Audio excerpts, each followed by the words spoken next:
Power जियो power जियो power जियो power power इतना जिंदाबाद power इतना जिंदाबाद जियो पावर जियो पावर जियो पावर जियो प्यारा सुहाना प्यारा पहवर सारा मानो आहन डाढ़ा प्यारा सुहाना प्यारा पहवर सारा ओह ददार इतहा दवारा तंजा जुठा लगन प्यानारा ओ मुहजा जिया ने चाल पहवर मुहजा जिया ने चाल पहवर मानो आहन डाढ़ा प्यारा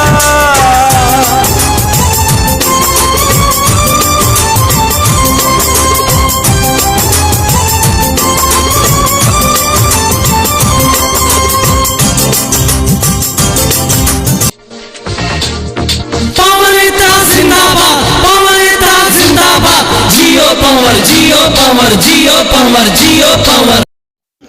नाज़रीन असां ख़बर शेयर कंदा हलूं त पवर हाउस लाड़काणे में पवर इत्तेहाद जे मरकज़ी चेयरमैन बख्शल पवर जी सदारत हेठि नमतुल्ला पवर जी मिज़बानी में एक पुरवकार अफ्तार डिनर जी तकरीब थी। इन तकरीब में वडेरो बदरुद्दीन पवर, एडवोकेट यासीन पवर, सजन पवर, कमांडो पवर, हाफिज़ रोशन पवर, इमरान पवर, सैफुल्ला पवर, ज़ीशान पवर, रिज़वान दामरा समेत शहर जे केतिरनि ई पवर बिरादरी जे मुआज़िज़नि शिरकत कई।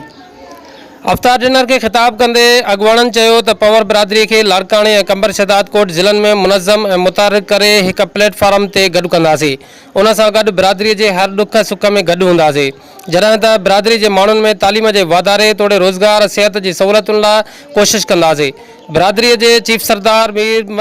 मीर मंज़ूर अली ख़ान पवर जो अमन जो पैगाम सिंध समेत पूरे मुल्क में आम कंदासीं। उन मौके ते लाड़काणे ज़िले जे ऑर्गेनाइजिंग बॉडी पिण मुक़ररु कई वई, जंहिंमें ज़िले ऑर्गेनाइज़र एडवोकेट मोहम्मद यासीन पवर के जॾहिं त राब्ता सेक्रेटरी रिज़वान धामरा के मुक़ररु कयो वियो। नाज़रीन जॾहिं त तक़रीब में इहो पिणु तय कयो वियो त ईद खां पोइ बिरादरीअ जो लाड़काणे लेवल ते हिकु वॾो कठ जमा कयो वेंदो, जंहिंमें ज़िले लाड़काणे तोड़े ज़िले कंबर शहदाद कोट जी ऑर्गेनाइजिंग बॉडियूं मुकमल कयूं वेंदियूं, जॾहिं त डिवीज़न खां ॿाहिरि पवर बिरादरी जे माण्हुनि सां राब्ता तेज़ कया वेंदा।